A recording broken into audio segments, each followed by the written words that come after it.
Assalamualaikum warahmatullahi wabarakatuh. Perkenalkan, nama saya Wahid, NIM A1N1180075, jurusan Pendidikan Sejarah Fakultas Keguruan dan Ilmu Pendidikan. Baik, di sini saya akan memaparkan materi mata kuliah Sejarah Indonesia Masa Kolonial. Bab pertama, proses masuk dan berkembangnya penjajahan bangsa Eropa di Indonesia. Bagian A, latar belakang kedatangan bangsa Eropa di Indonesia.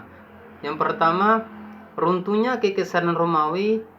Kekaisaran Romawi mengalami kejayaan pada masa pemerintahan Kaisar Octavianus Augustus, di mana kekuasaan hampir meliputi seluruh Eropa, Afrika Utara dan Afrika Barat. Namun, setelah runtuhnya kekaisaran Romawi ini pada tahun 476 Masehi berakibat pada kemunduran jalinan dagang antara Asia dengan Eropa yang mengakibatkan kehidupan wilayah tersebut semakin merosot. Zaman kemunduran ini disebut dengan istilah zaman kegelapan dan membuat tatanan hidup bangsa di Eropa menjadi kacau balau. Yang kedua, jatuhnya Konstantinopel ke umat Islam pada tahun 1453. Khalifah Utsmani yang berpusat di Turki berhasil menguasai Konstantinopel yang sebelumnya termasuk wilayah kekuasaan Romawi, kerajaan Romawi Bizantium. Jatuhnya Konstantinopel ini dipimpin oleh Muhammad II dan menimbulkan bangsa Eropa khususnya dalam bidang perdagangan. Bagian B, proses masuknya bangsa Eropa ke Indonesia.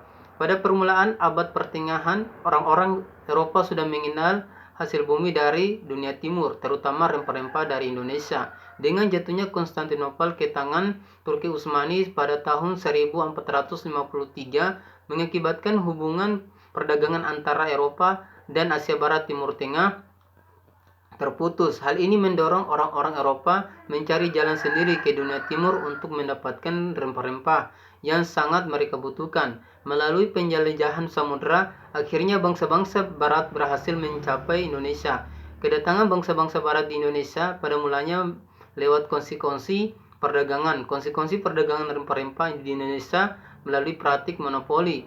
Bab 2, sistem tanam paksa. Latar belakang, faktor utama di berlakunya sistem tanam paksa di Indonesia adalah adanya kesulitan keuangan yang dialami oleh pemerintah Belanda. Pengeluaran Belanda digunakan untuk membiayai keperluan militer sebagai akibat Perang Belgia pada tahun 1830 di negeri Belanda di Perang Jawa atau Perang Diponegoro di Indonesia. Perang Belgia berakhir dengan kemerdekaan Belgia memisahkan diri dari Belanda dan menyebabkan keuangan Belanda memburuk. Perang Diponegoro merupakan peran termahal bagi pihak Belanda dalam menghadapi perlawanan dari pihak pribumi, yaitu sekitar 20 juta gulden. Usaha untuk menyelamatkan keuangan Belanda sebenarnya sudah dilakukan sejak masa pemerintahan Van der Capellen. Bagian B, ketentuan pokok sistem tanam paksa. Sudirman menjelaskan ketentuan sistem tanam paksa yang terdapat dalam Lembaran Negara tahun 1843 nomor 22 antara lain isinya sebagai berikut. Yang pertama, lahan yang disediakan untuk tanam wajib harus atas persetujuan penduduk. Yang kedua, tanam pertanian yang disediakan penduduk untuk tanaman wajib tidak boleh melebihi 1/5 bagian. Pekerjaan yang diperlukan untuk menanam wajib tidak boleh melebihi waktu penanaman padi.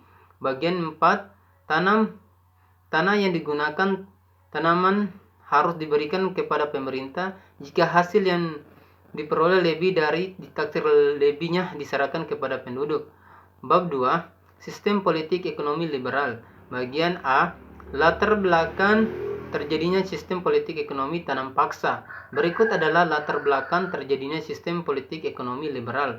Yang pertama, pelaksanaan sistem tanam paksa menimbulkan penderitaan rakyat pribumi. Yang kedua, berkembangnya paham liberalisme sebagai akibat dari revolusi Prancis dan revolusi industri. Yang ketiga, kemenangan Partai Liberal dalam parlemen Belanda yang mendesak pemerintah Belanda menerapkan sistem ekonomi liberal di negeri jajahannya Indonesia. Yang keempat, adanya Traktat Sumatera pada tahun 1871 yang memberikan kebebasan dari Belanda untuk meluaskan wilayahnya ke Aceh. Menurut Adam Smith, pada pengikut aliran liberal, berpendapat bahwa satu-satunya tugas negara adalah memelihara ketertiban umum, menegakkan hukum agar kehidupan ekonomi dapat berjalan dengan lancar. Para pengikut aliran liberal menghendaki agar segala rintangan yang sebelumnya telah dibuat oleh negara dihapuskan. Rintangan-rintangan ini menghambat kelancaran kehidupan ekonomi dan oleh karena itu diperlukan disingkirkan. Bagian B, isi Undang-Undang Agraria dan Undang-Undang Gula. Undang-Undang Agraria 1870 bertujuan untuk melindungi petani-petani Indonesia menghadapi kehilangan hak milik mereka terhadap orang-orang asing. Jika pengusaha-pengusaha berat memerlukan tanah, misalnya untuk membuka perkebunan besar, maka mereka paling banyak dapat menyewa tanah dari penduduk.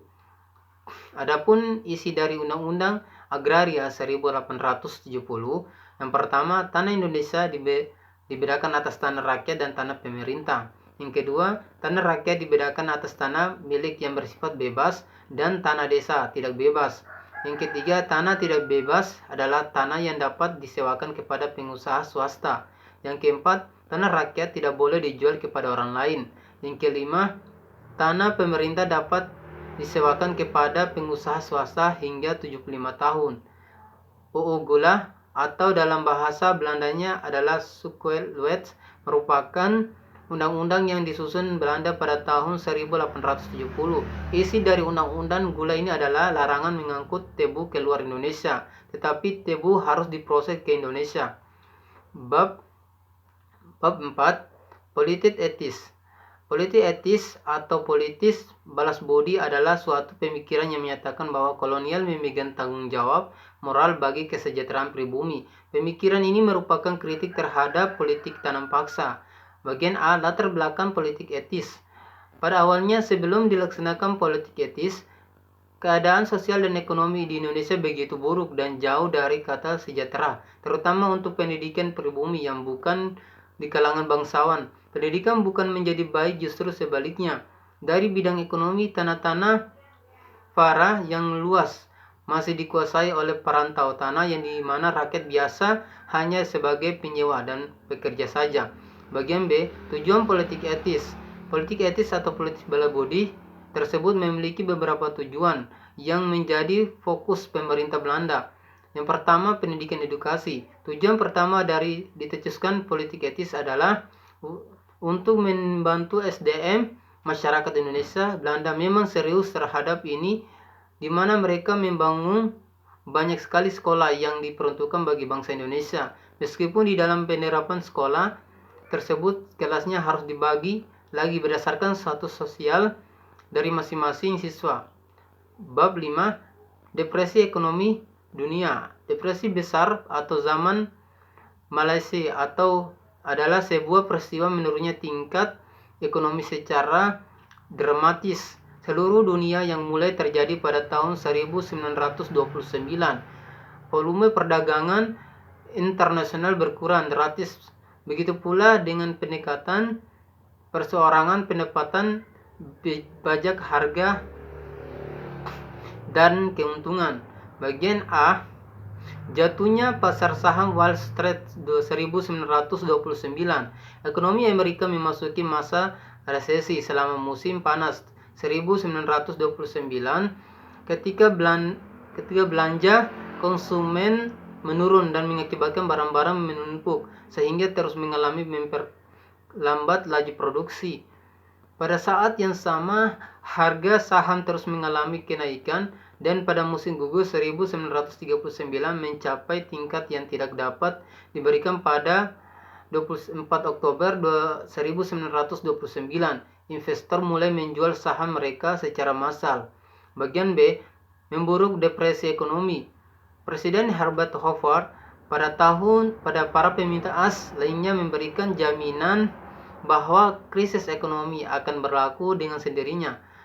Pada kenyataan tidaklah demikian, krisis ekonomi terus memburuk sehingga 3 tahun ke depan, pada tahun 1930, sekitar 4 juta orang Amerika menjadi pengangguran. Kemudian angka tersebut meningkat menjadi 6 juta orang pada tahun 1931.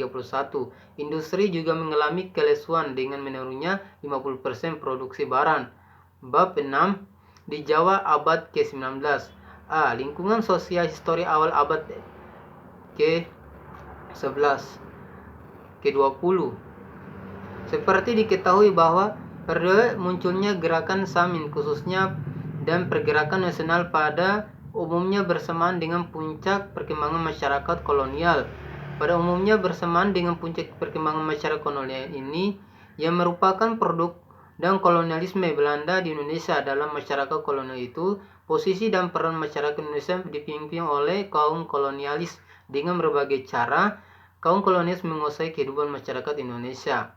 Mungkin itu saja materi yang dapat saya paparkan.